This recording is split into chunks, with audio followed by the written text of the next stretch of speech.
I'm Megan Davis, 35 years old, and last Christmas I thought hosting dinner in my new home would finally earn my family's respect. After years climbing the corporate ladder as a financial analyst, this celebration meant everything. I'd even invested my savings to help with my mother's house renovation, hoping to mend our fractured relationship. While preparing the turkey, the kitchen became stifling, so I opened the window for fresh air. What I overheard shattered my heart instantly.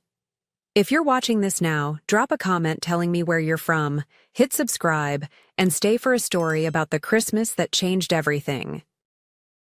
Growing up, I was always the responsible one. When other teenagers worried about prom dresses and football games, I worried about making sure bills were paid, and my younger sister Amanda had what she needed for school. Our parents divorced when I was 15, leaving my mother Judith emotionally devastated and financially strapped. As the older child, I stepped into a parental role for Amanda, who was only 8 at the time. My mother never fully acknowledged my sacrifices. She doted on Amanda, calling her the sunshine child, while treating me like the dependable appliance you never need to thank. I was the one who made honor roll, who worked part-time jobs throughout high school, who secured scholarships for college. Meanwhile, Amanda was allowed to focus solely on being creative and finding herself. Despite this unbalanced dynamic, I desperately wanted my family's approval. After graduating with a finance degree, I landed an entry-level position at Marshall Financial Services. Over 12 years, I worked my way up to senior financial analyst, often staying at the office until midnight and sacrificing my personal life for career advancement. Each promotion felt hollow without my family's genuine pride. 6 months before that fateful Christmas, I had finally saved enough for a down payment on a modest 3-bedroom home in a good neighborhood. It wasn't extravagant, but it was mine, representing years of disciplined saving and careful planning. Just 1 week after closing, my mother called in tears. The contractor found black mold in the walls. "Megan," she sobbed over the phone, "the insurance won't cover it, and the repairs will cost at least $50,000. Amanda doesn't have any savings, and you know my pension barely covers my expenses." I felt that familiar tightness in my chest. The implied expectation hung in the air, unspoken but heavy. Despite having just depleted my savings for my down payment, I heard myself saying, "I can help, Mom. I'll transfer some money from my investment account." My mother's relief was palpable. "You've always been so good with money, Megan. We're lucky to have you." Those words fed a starving part of my soul. Maybe this time, my financial sacrifice would translate into emotional connection. Maybe this Christmas, in my new home, I could finally feel like my family valued me for more than my wallet. I spent 3 full days preparing for Christmas. On December 22nd, I decorated every inch of my house with twinkling lights, fragrant garlands, and family photos carefully selected to highlight happy moments together. I assembled a magnificent artificial tree, adorning it with ornaments collected over years, including several handmade by Amanda during childhood that my mother had given me when she decided to switch to a more modern, decorating theme. On December 23rd, I braved the holiday crowds at Westfield Mall, determined to find perfect gifts for everyone. For my mother, I selected an expensive cashmere sweater in her favorite shade of blue, along with a spa gift certificate. For Amanda, I purchased the high-end drawing tablet she had been coveting for her graphic design projects, despite its eye-watering price tag. I even bought thoughtful gifts for Amanda's boyfriend Tyler, whom I'd only met twice, and my Aunt Catherine, who was joining us from Colorado. My credit card winced with each purchase, but I pushed aside financial concerns. This Christmas was about investing in relationships, not money. As I carried shopping bags to my car, I fantasized about their faces lighting up when opening these carefully selected presents. Maybe Amanda would finally hug me without that air of reluctance. Maybe my mother would look at me with the same adoration she reserved for my sister. That evening, I called my best friend Olivia, the only person who truly understood my complicated family dynamics. I spent way too much on gifts, I confessed, curled up on my couch with a glass of wine. Of course you did, Olivia sighed. Megan, we've talked about this. You can't buy their love, you know. It's not about buying love, I protested, though we both knew that wasn't entirely true. It's about creating a special Christmas. They're my family. Just don't expect too much, Olivia cautioned. I don't want to see you hurt again. I dismissed her concerns. This time would be different. I had my own home now. I was hosting. The power dynamic had shifted. December 24th dawned bright and cold. I woke at 5:30, too excited to sleep. Today I would prepare all the traditional family recipes passed down from my grandmother. The menu was ambitious. Roast turkey with chestnut stuffing, honey-glazed ham, scalloped potatoes, green bean casserole, cranberry sauce from scratch, 3 different pies, and my grandmother's famous Parker House rolls. As I measured, chopped, and stirred, I imagined my mother finally acknowledging that I had mastered Grandma's recipes even better than she had. Perhaps Amanda would ask for cooking tips instead of rolling her eyes at my boring domesticity. Maybe this meal would become a new tradition, with my home as the heart of family gatherings. Each dish represented more than food. They were edible peace offerings, seasoned with hope and a desperate desire for connection. By 11 o'clock on Christmas Eve morning, my kitchen looked like a battlefield. Flour dusted every surface, vegetable peelings overflowed the compost bin, and a small army of mixing bowls stood in precarious towers. The turkey, an 18-pounder, brined overnight according to a gourmet recipe, was already in the oven, filling the house with mouth-watering aromas. The doorbell rang just as I was crimping the edges on my second pie crust. Wiping my hands on my festive apron, I hurried to greet my family, heart fluttering with anticipation. My mother arrived first, elegant as always in a designer pantsuit that probably cost more than my monthly mortgage payment. Her blonde hair, recently highlighted, was swept into a perfect chignon. "The house looks nice," she said, air-kissing my cheek to avoid smudging her makeup. Though I would have gone with white lights instead of multicolored, more sophisticated. Before I could respond, Amanda bounced through the door, her boyfriend Tyler trailing behind carrying their overnight bags. At 28, my sister still managed to project an aura of carefree youth that I had never possessed, even as a child. "Wow, Megan, you went full suburban mom with the decorations, didn't you?" Amanda laughed, gesturing at my carefully arranged nativity scene. "It's very traditional." I forced a smile. "I thought it would be nice to incorporate some of Grandma's decorations." "Super cute," Amanda replied in a tone that suggested the opposite. Tyler shot me an apologetic glance behind her back. Aunt Catherine arrived last, bringing a bottle of wine and actually giving me a genuine hug. "The place looks wonderful, Megan. So warm and inviting." That single sincere compliment carried me through the next hour of subtle critiques disguised as casual observations. My mother inspected my living room with the critical eye of an interior designer planning a complete overhaul. Amanda flopped onto my sofa and immediately began scrolling through her phone, occasionally showing Tyler something that made them both laugh. "Lunch is just sandwiches and soup," I called from the kitchen. "I want to save our appetites for dinner." "Perfect. I'm watching my carbs anyway," my mother replied, though she had never once restricted her diet in my memory. "Catherine, come. See the photos of the renovation progress on my bathroom. The Italian marble was absolutely worth the extra expense." As they chatted about renovation details, I returned to my kitchen sanctuary. The temperature had risen significantly with the oven running for hours. Sweat beaded on my forehead as I checked the turkey's temperature. Desperate for fresh air, I unlatched the window above the sink and pushed it open, sighing with relief. As the December chill swept in, voices drifted up from the backyard patio directly below. My sister and mother must have stepped outside for a cigarette, a habit my mother denied having despite ample evidence to the contrary. I can't believe we're spending Christmas with that loser. Amanda's voice carried clearly through the open window. My hands froze around the basting brush. Just until she pays for the house renovation, my mother replied, her voice lower but still perfectly audible. The contractor needs the second installment by January 15th. I'm ready to take her. Share too, Amanda said with a laugh that sounded nothing like the girlish giggle she affected around me.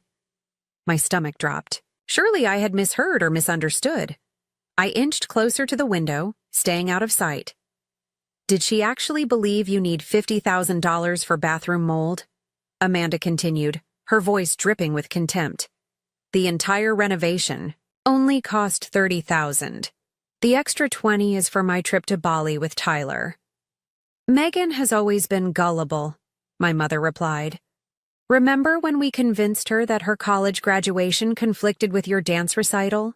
She actually skipped her own ceremony because she thought it would hurt your feelings if she missed you performing as tree number 3. They both laughed, the sound like ice water down my spine. My sister and mother had deliberately prevented me from attending my graduation ceremony, a day I had earned through years of working full-time while maintaining a 3.9 GPA. I gripped the counter to steady myself. Have you seen this place? Amanda continued. Beige walls, basic furniture, family photos everywhere. God, she's so desperate it's embarrassing. And wait until you see what she got me for Christmas. I peeked, in the bag she had in her office. An artist tablet, like I'm still into that hobby drawing phase. Well, the tablet can be returned for cash, my mother said pragmatically. And don't forget why we're really here. Your grandmother left more in her trust than we initially thought. Megan's portion is substantial, and with the right persuasion, we might convince her to invest in your business idea. The air quotations were audible in her tone. I had been preparing to contribute to Amanda's proposed graphic design freelance business, believing her passionate pitch about needing startup capital. She'll do it, Amanda said confidently. Megan always does what we want. She's so pathetically eager for approval. Footsteps approached, and I heard my Aunt Catherine's voice join them. What are you two plotting out here? It's freezing. Just discussing Christmas strategy, my mother said smoothly. We need to make sure Megan commits to the rest of the renovation payment before we leave. And ideally get her to back my business too, Amanda added. You two never change, Aunt Catherine sighed. Though I must admit, Megan is an easy target. Always trying to buy affection with those expensive gifts and elaborate meals. Speaking of meals, my mother said, we should head back in. But remember, extra compliments on the food. The more validated she feels, the more generous she'll be when we bring up the money. Tyler doesn't know about any of this, by the way, Amanda added.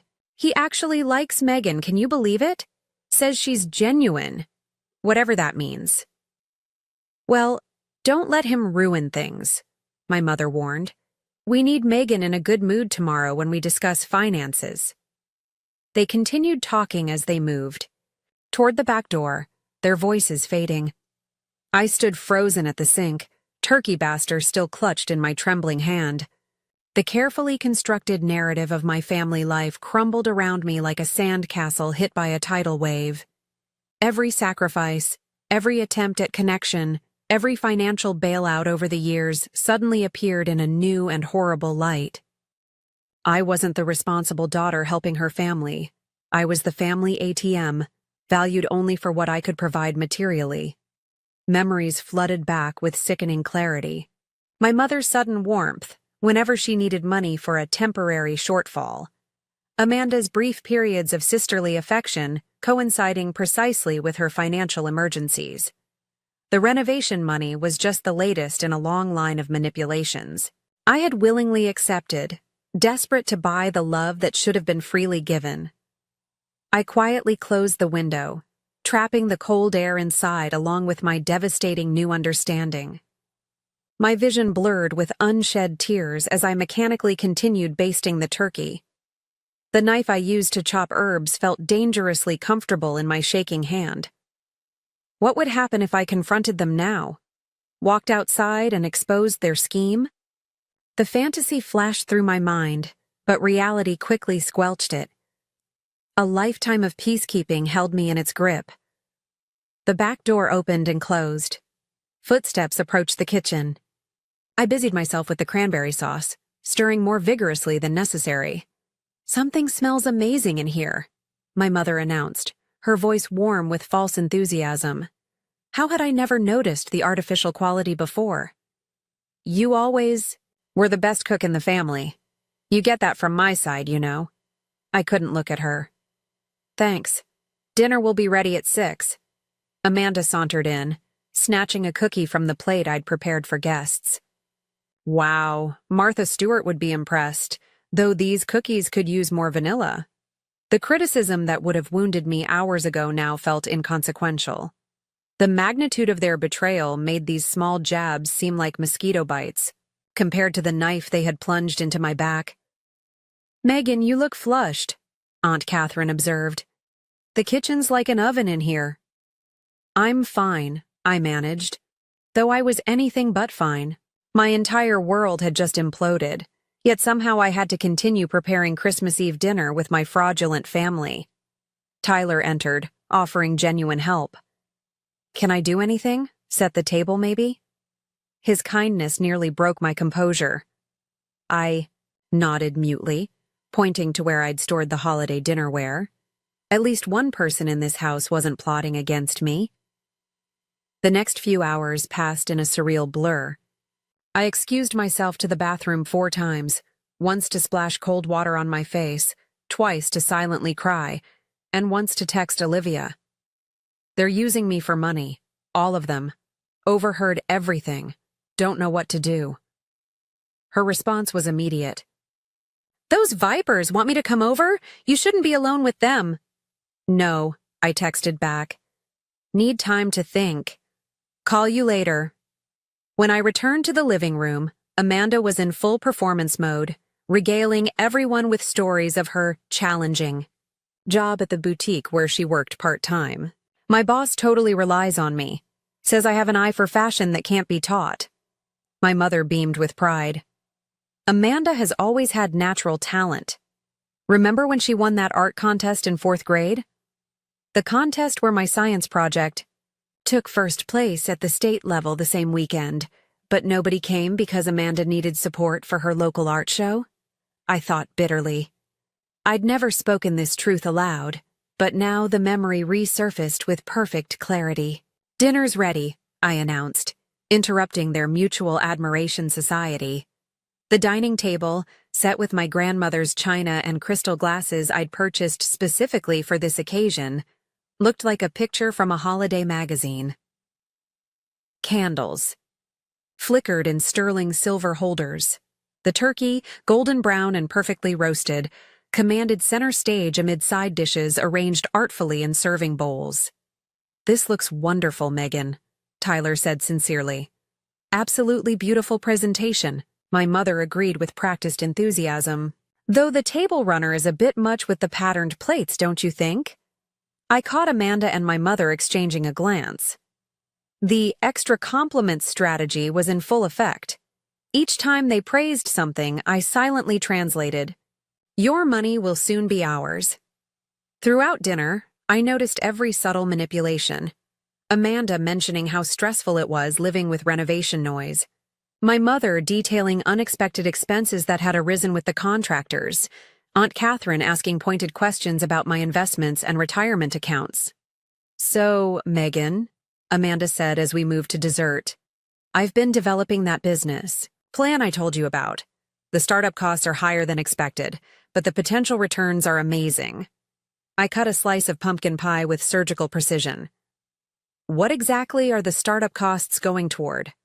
My question, more direct than my usual pliable responses, caused a flicker of surprise on Amanda's face. "Well, equipment, website development, marketing, business stuff." "Business stuff," I repeated flatly. "Sounds comprehensive." An awkward silence fell. My mother quickly stepped in. The pie is delicious, Megan. You'll have to give me the recipe. It's Grandma's recipe, I replied. The same one she gave you 20 years ago. Another uncomfortable pause. Tyler cleared his throat. So, shall we do gifts after dessert? The gift exchange that followed was exactly as I'd expected. My carefully selected presents were met with polite but underwhelming responses. The cashmere sweater for my mother earned a tepid, "Oh, blue again. You know I've been wearing more purple lately, but this is nice." Amanda barely glanced at the expensive drawing tablet. Thanks. This could come in handy someday. Their gifts to me were predictably impersonal. A generic scented candle from Amanda and Tyler, a gift card to a department store from my mother. Aunt Catherine at least gave me a book she thought I might enjoy, showing marginally more effort. After gifts, we watched a Christmas movie, during which I caught my mother and sister texting each other several times, though they sat merely feet apart. Planning tomorrow's financial ambush, no doubt. As everyone prepared for bed in my guest rooms, I found myself standing in my kitchen, staring at the window that had changed everything. How different this night would have been had I never opened it. I would have continued believing the facade, continued funding their lives, continued seeking approval that would never genuinely come. Lying awake in my bed, I replayed childhood memories through this new, painful lens of understanding. The time Amanda accidentally spilled punch on my prom dress, forcing me to miss the dance. Was that because I'd been nominated for prom court and she hadn't? The summer, my mother insisted I work 2 jobs instead of attending a prestigious academic camp I'd earned a scholarship to. Had that been to ensure I could contribute to household expenses while Amanda attended an expensive arts program? The pattern was clear now. For 20 years, I had been manipulated, used, and dismissed by the people who should have loved me most. Tomorrow was Christmas Day. Tomorrow they would make their financial moves. Tomorrow would reveal what kind of person I had truly become. I woke at dawn on Christmas morning, my eyes gritty from unshed tears and lack of sleep. The house was quiet, my family still slumbering in their guest rooms. Standing at my bedroom window, I watched the sun rise over suburban rooftops dusted with frost. The peaceful scene contrasted sharply with the turmoil inside me. Today would be different. Today I would not silently absorb their manipulations. The question was how to confront people who had manipulated me so successfully for decades. In the kitchen, I prepared coffee and started breakfast preparations on autopilot. French toast had been our Christmas morning tradition since childhood. As I whisked eggs with cinnamon and vanilla, I recalled Christmas mornings past. There was the year I'd given up my own Christmas list so Amanda could get the expensive dollhouse she wanted. The year I'd worked overnight shifts at a convenience store to buy my mother the designer handbag that now sat unused in her closet, because it wasn't the exact model she'd hoped for. I'd been so pathetically eager for scraps of approval that I'd never questioned why I was always the giver and rarely the receiver. Even when I did receive, the gifts were afterthoughts, while I spent months selecting perfect presents for them. The smell of coffee and frying bread eventually lured my family from their rooms. Amanda appeared first, hair perfectly tousled in that deliberately messy way that actually required significant effort. "Morning," she yawned, helping herself to coffee. "You're up early." "Couldn't sleep," I replied truthfully. My mother arrived next, already dressed and made up as if expecting. "Photographers. Merry Christmas, girls. The French toast smells wonderful, Megan." Aunt Catherine and Tyler joined us, and soon everyone was seated around the breakfast table. The morning light streamed through the windows, illuminating the scene like a deceptive holiday card. Family gathered together, smiling, passing syrup, the picture of seasonal harmony. I took a deliberate sip of coffee and said, "I've been thinking about the renovation project." The atmosphere shifted subtly. My mother and Amanda exchanged a quick glance before my mother replied, "Oh, it's coming along wonderfully. The contractor says it should be finished by February. assuming the remaining payments are made on schedule. Interesting? I nodded, maintaining eye contact longer than usual. And the mold issue? Was it as extensive as initially feared? A flicker of uncertainty crossed my mother's face. Well, you know these old houses. Better safe than sorry. Absolutely, I agreed. Safety first, especially when someone else is paying for it. Amanda nearly choked on her coffee. My mother's smile tightened fractionally. What's that supposed to mean? Amanda asked, a defensive edge to her voice. I shrugged. Just making conversation about the renovation. After all, I'm invested in the outcome. $50,000 invested, to be precise. You offered to help, my mother said quickly. That's what family does. Yes, I replied evenly. Family helps each other. Family is honest with each other too, wouldn't you say? The tension around the table was palpable now. Tyler looked confused, glancing between me and Amanda. Aunt Catherine studied her plate with sudden interest. Megan, did something happen? My mother asked, adopting a concerned expression. You seem off this morning. Rather than answering directly, I turned to Amanda. How's that business plan coming along? The one you need? Startup capital for? What exactly is the business model again? Amanda flushed slightly. It's complicated. I told you, it's a graphic design consultancy with an e-commerce component. Sounds impressive, I nodded. I'd love to see the detailed projection spreadsheets. Later. Being a financial analyst, I could probably offer some valuable input. It's Christmas, my mother interjected smoothly. Let's not talk business today. Megan, why don't you open the gift from me again? I included a gift receipt in case the color isn't right. The transparent attempt to distract me, to push me back into my compliant role, might have worked yesterday. Today it only strengthened my resolve. Actually, I said, standing up, I need to finish preparing Christmas dinner. Excuse me. In the kitchen, I leaned against the counter, heart racing. The subtle jabs had been exhilarating in a way I'd never experienced. For the first time, I was pushing back, however obliquely. The fear in their eyes when I mentioned wanting to see business details confirmed everything I had overheard. I had just put the ham in the oven when I heard movement from the direction of my home office. Curious, I quietly made my way down the hallway. The door was ajar, and inside I could see my mother and sister going through the papers on my desk. My aunt stood lookout in the hallway but hadn't noticed my approach. What exactly are you looking for? I asked calmly. All three women startled. My mother recovered first. Amanda lost an earring. We thought it might have fallen when we put our coats in here yesterday. An earring, I repeated, looking pointedly at the financial documents in Amanda's hand. In my filing cabinet? Megan, this isn't what it looks like, my mother began. Really? Because it looks like you're going through my financial documents without permission. Don't be paranoid, Amanda scoffed, though she hastily replaced the papers. We were just curious about what a financial analyst does. You're always so secretive about your work. Let's discuss this in the living room, I suggested, my voice surprisingly steady despite the adrenaline coursing through me. Once gathered there, an awkward silence fell. Tyler joined us, clearly sensing the tension. Is everything okay? He asked. Actually, no, I replied.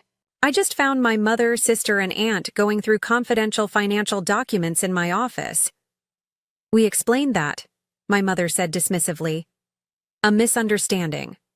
Now, about the renovation payments, I was thinking we should discuss the timeline for the remaining funds.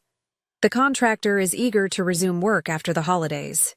The abrupt pivot to money matters confirmed everything. No more pretense about family bonding or Christmas spirit. With the scheme potentially exposed, she was moving directly to securing the funds. Funny you should mention that, I said. I was just wondering about the exact breakdown of renovation costs. $50,000 seems quite high for mold remediation in one bathroom. My mother's expression hardened slightly. There were complications, structural issues. What kind of structural issues specifically? I pressed. Megan, I don't understand these technical details. That's why we hire professionals, she replied, irritation seeping into her tone. Maybe I should speak directly to the contractor then, I suggested. What's the company name again? A panicked look flashed between my mother and sister. Amanda jumped in. Why are you being so difficult? Mom needs your help and you're acting like she's trying to scam you or something. Am I? I asked quietly. Acting like that? This is ridiculous, my mother declared. After everything I've done for you, the sacrifices I've made as a single mother, now you're questioning my integrity? The familiar guilt trip that had worked countless times before. I felt its pull, the deeply ingrained response to apologize, to back down, to preserve peace at all costs. Instead, I said, What sacrifices exactly, Mom? I'm genuinely curious, because from where I'm standing, I was the one who sacrificed. My childhood, my graduation ceremony, countless opportunities, not to mention tens of thousands of dollars over the years. How dare you? My mother gasped. I gave you everything. No, I countered, my voice gaining strength. I gave you everything, and Amanda. And it was never enough, was it? Amanda stood up, her face flushed with anger. You're just jealous because Mom always loved me more. Don't pretend this martyr act is anything but resentment. The brutal honesty of her statement hung in the air. There it was, finally spoken aloud. The dynamic that had shaped our family for decades, acknowledged at last. You're right about one thing, Amanda, I said, surprised by the steadiness in my voice. Mom always did love you more, but that's not why I'm upset right now. Then what's your problem? Amanda demanded. Why are you ruining Christmas with this interrogation? I took a deep breath. The moment of truth had arrived. I opened the kitchen window yesterday while preparing dinner. You were in the backyard with Mom and Aunt Catherine. I heard everything. The color drained from my sister's face. My mother went perfectly still, a statue of denial preparing its defense. Aunt Catherine looked away, unable to meet my eyes. I don't know what you think you heard, my mother began carefully. Let me refresh your memory, I interrupted. I can't believe we're spending Christmas with that loser. That was Amanda. Then you replied, just until she pays for the house. Renovation. And Amanda added, I'm ready to take her share too. Complete silence followed my recitation. Tyler looked between Amanda and me, shock evident on his face. You said that about your sister? He asked Amanda. She's taking it out of context. Amanda protested weakly. Then please, provide the context, I invited. Explain how calling me a loser and discussing how to take my money could possibly be misinterpreted. You were eavesdropping on a private conversation, my mother accused, shifting to offense as her best defense. In my own kitchen, in my own home, where I was cooking Christmas dinner for all of you, I countered. And that's what concerns you? That I overheard your schemes, not that you were scheming in the first place? We weren't scheming, Aunt Catherine interjected, finally finding her voice. Family finances are complicated, Megan. You're being oversensitive. Am I? Then let's talk about the $50,000 for renovation. Amanda mentioned that the actual cost was $30,000, with $20,000 going toward her trip to Bali. Is that being oversensitive or is that being defrauded by my own family? My mother stepped forward, tears suddenly streaming down her perfectly made-up face. I can't believe you would speak to me this way at Christmas. After everything I've done for you. This is how you repay maternal love? With accusations and hostility? Tears that once would have devastated me, sent me backpedaling with apologies, now left me unmoved. I recognized the performance for what it was. Emotional manipulation, the favored weapon in my mother's arsenal. Save the waterworks, Mom, I said quietly. They don't work anymore. You're spying on us, twisting our words, and now you're being cruel to your mother, Amanda accused. This is exactly why we... She stopped abruptly. Why you what? I prompted. Why you only tolerate me for financial support? Why you laugh behind my back? Why you sabotaged my college graduation? That was years ago, my mother protested. You're bringing up ancient history to distract from your behavior now. My behavior? I laughed incredulously. I welcomed you into my home. I spent hundreds of dollars on gifts you clearly don't appreciate. I cooked for days to create a perfect Christmas, all while you were plotting to extract more money from me under false pretenses. It wasn't like that, my mother insisted. Then what was it like? Explain it to me. Explain how deliberately preventing me from attending my own graduation ceremony was an act of love. Explain how lying about renovation costs is just complicated family finances. No one spoke. The Christmas tree lights blinked in the silence, colorful pulses highlighting the tension frozen on everyone's faces. Tyler broke the standoff. Amanda, did you really say those things about Megan, about the renovation money? Amanda glared at him. Stay out of this. It's family business. I think I've heard enough to understand the family business, Tyler replied, his expression hardening. I can't believe I didn't see it before. My mother switched tactics, her voice softening to the gentle tone she used when requesting favors. Megan, sweetheart, perhaps we've had some misunderstandings. Every family has its issues, but it's Christmas. Can't we set this aside and enjoy our time together? We can discuss finances after the holiday. That's exactly what this is about. For you, isn't it? I realized aloud. Finances, not family, not love, not genuine connection, just what you can get from me. Years of suppressed emotions suddenly broke through the dam I'd constructed.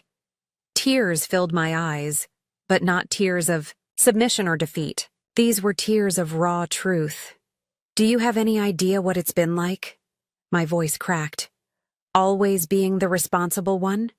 Always giving and giving, hoping that eventually it would be enough to make you actually value me? I helped raise Amanda. I worked multiple jobs in high school so you could maintain your lifestyle after the divorce. I paid Amanda's college tuition when her scholarships fell through. I turned to my sister. I was there for every crisis, every breakup, every financial emergency. I put my social life on hold countless times to be your emotional support. And behind my back, you call me a loser? You plan ways to extract more money from me? Amanda had the grace to look uncomfortable, though defiance still flashed in her eyes. I just wanted a real family, I continued, the words pouring out after decades of containment. I thought if I just tried harder, gave more, achieved more, eventually you would see me. Really see me, not just what I could provide. My mother started to speak, but I held up my hand. I'm not finished. I've listened to your manipulations for 35 years. You can give me 5 minutes. To my surprise, she fell silent. When I was 16, I continued, I won a statewide academic competition. The prize included a college scholarship. I ran all the way home to tell you, Mom. You were on the phone with Amanda's dance teacher discussing costume options. You waved me away without even looking up. Later, when I tried again to share my news, you said, That's nice, Megan, but we need to focus on Amanda's recital this weekend. That's not fair, my mother protested. I was a single working mother trying to juggle everything. You were a mother with 2 daughters, consistently prioritizing one over the other, I corrected. Every accomplishment of mine was minimized. Every need I had was secondary. And yet, I kept trying, kept hoping that eventually I would matter as much as Amanda. The Christmas dinner I'd prepared sat forgotten in the kitchen. The turkey was probably drying out, the sides growing cold. None of it mattered. The saddest part, I continued, my voice quieter now, is that until yesterday, I still believed. There was love beneath the manipulation. I told myself you took advantage because you were desperate, not because you didn't care. Now I know better. The doorbell rang, startling everyone. I wiped my eyes and went to answer it, grateful for the momentary escape from the emotional battlefield of my living room. Olivia stood on my doorstep, concern written across her face. I couldn't stop thinking about your text. I brought reinforcements. She held up a bottle of wine. Her presence was like oxygen to a drowning person. Perfect timing, I whispered, pulling her into a quick hug. That bad? She murmured. Worse, I confirmed, leading her into the living room where my family sat in. Uncomfortable silence. Olivia's arrival shifted the energy in the room. She'd known my family for years but had always maintained a polite distance, seeing through their facade long before I could. Her presence beside me felt like armor. Olivia, my mother greeted, with brittle cheer. What an unexpected surprise. Megan didn't mention you were joining us. Last-minute decision, Olivia replied coolly. Megan needed support. We were just having a family discussion, my mother explained, emphasizing family to establish Olivia as an outsider. I gathered, Olivia said, settling beside me on the couch. Megan texted me yesterday about what she overheard. Amanda shot me a betrayed look. You told her our private conversation? That's so like you, Megan, running to your friend to paint us as villains. I didn't have to paint anything, I replied calmly. Your own words did that perfectly. With Olivia's steadying presence, I felt a new resolve crystallizing within me.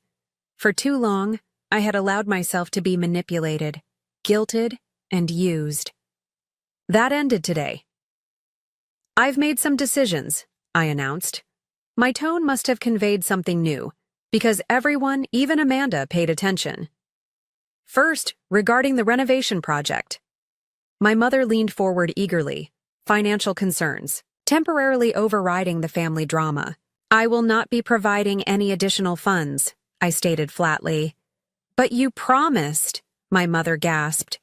The contractor is waiting for the next payment. We've already scheduled the work.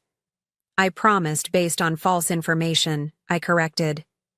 You claimed $50,000 was needed for mold remediation. According to Amanda, the actual renovation cost is $30,000, with $20,000 intended for her vacation. That's not... Amanda was exaggerating, my mother stumbled. The full amount is absolutely necessary. Then you'll have no problem providing me with the contractor's detailed estimate, receipts for work already completed, and contact information so I can speak with them directly, I replied. My mother's silence confirmed everything. As I thought, I nodded. Furthermore, I spoke with my attorney last week about estate planning. This was a lie, but a strategic one. I've made changes to ensure my financial assets are protected, including any inheritance from Grandma's trust. Amanda's head snapped. Up. What are you talking about? I overheard that part too, I explained. Your plans to access my portion of Grandma's inheritance through your fake business proposal. Tyler stood abruptly. Amanda, is this true? You were planning to scam your own sister? It's not a scam, Amanda protested. I do want to start a business, eventually. After Bali, I added dryly. Tyler shook his head, disgust evident on his face. I can't do this anymore. I thought I knew who you were, Amanda, but clearly I was wrong. What are you saying? Amanda demanded.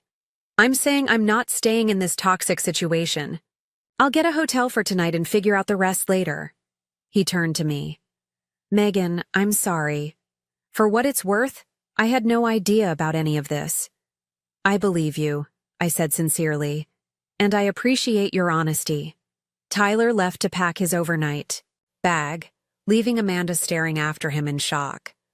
For perhaps the first time in her adult life, her actions had actual consequences. Aunt Catherine, who had remained largely silent during the confrontation, finally spoke. Megan, while I understand you're upset, don't you think you're being a bit extreme?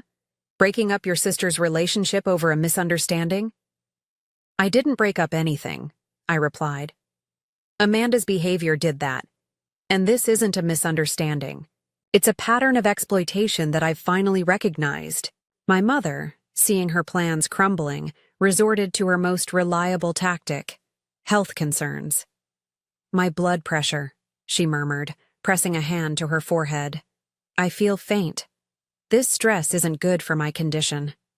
In the past, this performance would have sent me scrambling for water, pillows, and immediate capitulation. Today, I simply said, the guest bathroom has a fully stocked medicine cabinet if you need something for your blood pressure. Olivia suppressed a smile beside me. I can't believe you're being so heartless, my mother hissed, the faint spell miraculously passing. After everything I've sacrificed for you. Let's talk about those sacrifices, I suggested. Name 3 significant things you've sacrificed specifically for my benefit.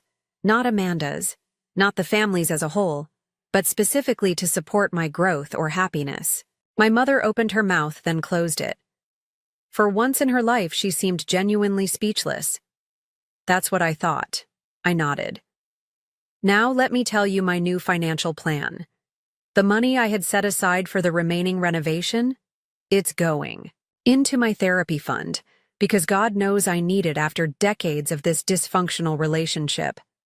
The investment I was considering for Amanda's business, that's now earmarked for a vacation. For me. Alone. You can't just cancel financial commitments, my mother protested. We're counting on that money.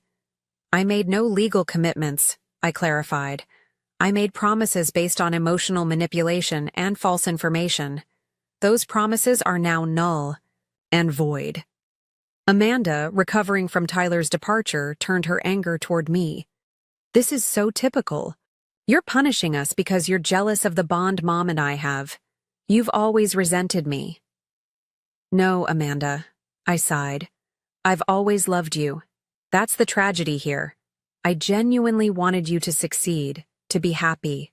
I just finally realized that my resources will never be enough to fill the void in you that constantly needs validation and material things. How dare you psychoanalyze me? Amanda snapped. Just because you make more money doesn't make you better than me. This isn't about money, I explained patiently. It's about respect, basic human decency. Not calling your sister a loser while eating food she prepared in her home. Olivia stood up suddenly. Megan, is that Christmas dinner I smell? Is it ready? The abrupt change of subject momentarily threw everyone. I nodded, grateful for her redirection. Yes, everything should be done.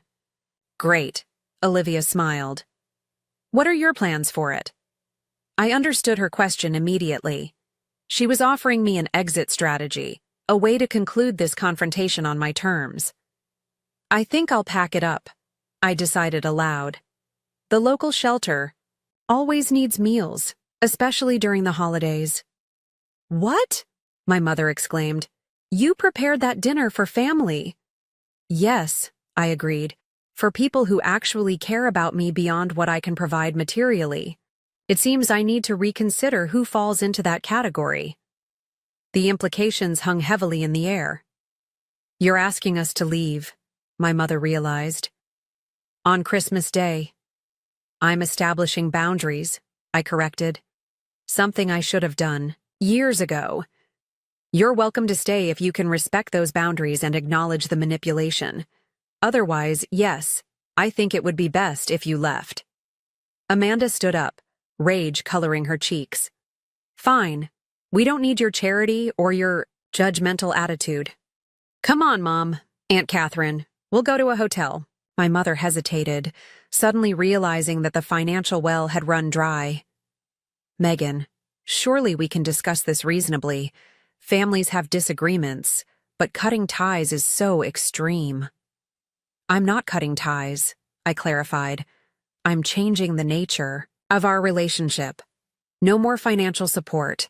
No more allowing myself to be manipulated or devalued. If you want a relationship with me moving forward, it will be built on mutual respect or not at all. The ultimatum hung in the air between us. For a moment, I saw something shift in my mother's eyes, a flicker of recognition, perhaps even regret. Then Amanda tugged at her arm. "Mom, let's go. She's being ridiculous." The moment passed. My mother's expression hardened once more. "I never thought my own daughter would throw her family out at Christmas. What would your father think?" "He'd probably think I should have done this years ago," I replied, surprising myself with the confidence in my voice. "He left because of your manipulations too, remember?" That struck a nerve. My mother gathered her dignity around her like an invisible cloak. "We'll collect our things. Catherine, are you coming with us or siding with this Yudi betrayal?" Aunt Catherine glanced between us, clearly calculating which option would benefit her most. "I think I'll stay at a hotel tonight. Give everyone space to cool down." As they left to pack, Olivia helped me begin packing the untouched Christmas dinner. "You okay?" she asked quietly. "No," I admitted. "But I will be. For the first time in a long time, I think I actually will be." Tyler emerged from the guest room with his bag. "I called an Uber," he told me. "Megan, for what it's worth, I'm sorry. I had no idea this was going on." "You have nothing to apologize for," I assured him. "I hope you can build something healthier with your family eventually," he said. "But from what I've seen today, you're right to set boundaries." After he left, my mother, sister, and aunt descended the stairs with their luggage. The departure was as tense and awkward as one might expect. Amanda refused to look at me, storming out to wait in the car. My aunt mumbled something about cooling, off periods, before hurrying after her. My mother paused at the door. "This isn't over, Megan. Families fight, but blood is thicker than water." "Actually," Olivia interjected, "the full saying is, the blood of the covenant is thicker than the water of the womb. It means chosen bonds are stronger than family ties. Interesting, isn't it?" My mother's lips thinned. "Always the know-it-all, Olivia. I see where Megan gets her attitude." "Goodbye, Mom," I said firmly. "Merry Christmas." I closed the door behind her, leaning against it as 35 years of tension began to release from my shoulders. The house suddenly seemed quieter, cleaner somehow, as if a fog had lifted. "Well," Olivia said, raising an eyebrow, "that was quite the Christmas drama." Despite everything, I found myself laughing. Understatement of the year. The aroma of roasting turkey filled my kitchen once again, but everything else about this Christmas was different. Christmas music played softly through speakers as I arranged appetizers on a serving tray. Voices and laughter drifted from the living room where my guests were gathering. "Need any help in here?" Olivia asked, entering with an empty wine glass. "Just about done," I smiled, adding a final garnish to the platter. "How's everyone doing?" "Having a great time," she reported, refilling her glass. "Paul is showing everyone photos from your trip to Colorado last month." Paul, the kind and straightforward accountant I'd been dating for 6 months, had fit seamlessly into my reconfigured life. We'd met in a cooking class I'd joined as part of my rediscovery tour, as my therapist called it. "Perfect timing," I nodded, picking up the tray. "Dinner's in 30 minutes. In the living room, a scene of genuine warmth greeted me. Paul sat on the sofa beside 2 colleagues from my office who had nowhere to go for the holidays. My downstairs neighbor, an elderly widow named Eleanor, was admiring the tree with Olivia's brother Mark. Tyler, who had remained friends with me after breaking up with Amanda, chatted with his new girlfriend by the fireplace. These were my chosen family. People who valued me for who I was, not what I could provide financially. People who showed up reciprocally, bringing dishes to share, offering genuine compliments, listening when I spoke. As I set down the appetizers, my phone buzzed with a text message. My mother's name appeared on the screen. Since last Christmas, our contact had been minimal and strictly on my terms. No financial requests allowed, no emotional manipulation tolerated. Everything okay? Paul asked, noticing my expression. Just, my mother, I explained. Her usual Christmas text. After the confrontation last year, much had changed. I had begun therapy, focusing on breaking the patterns that had allowed me to be exploited for so long. I had traveled alone for the first time, taking that vacation I had promised myself. I had joined social groups and cultivated new friendships based on mutual respect rather than utility. My mother and sister had struggled with the new boundaries. Initially, there were angry calls, guilt trips, even showing up unannounced at my office once. I remained firm. Eventually, faced with the reality that the Bank of Megan was permanently closed, they had adapted in their own ways. Amanda had actually gotten a full-time job and moved in with roommates. My mother had downsized to a smaller home that she could actually afford. Our relationships remained distant but civil. Occasional text messages and brief phone calls on birthdays and holidays. Aunt Catherine, surprisingly, had made more effort to connect with me independently. After reflecting on her role in the family dynamic, she had apologized sincerely.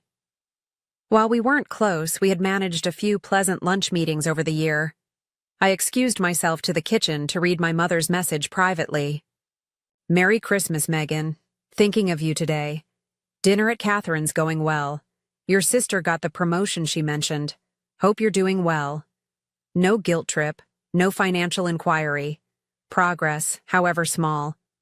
I typed back, Merry Christmas, to you too. Glad to hear about Amanda's promotion. Enjoying dinner with friends. Take care.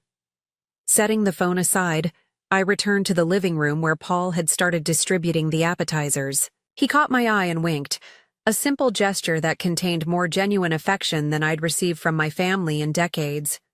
After dinner, as everyone helped with cleanup, I found myself standing by the kitchen window, the same window that had changed everything a year ago. Opening it slightly, I let the crisp December air fill my lungs. The backyard was peaceful, decorated with twinkling lights I had hung myself. Later, as guests departed with warm hugs and sincere thanks, I sat, with Olivia and Paul in the calm aftermath, nursing one final glass of wine. I have something for you, Olivia said, pulling an envelope from her purse. Open it now. Inside was a card containing 2 plane tickets to Italy for spring break. We're splitting it 3 ways, she explained. Me, Paul, and you. No arguments. You've saved enough enabling your family over the years to afford some actual joy. Tears pricked my eyes. I don't know what to say. Say you'll come. Paul smiled, squeezing my hand.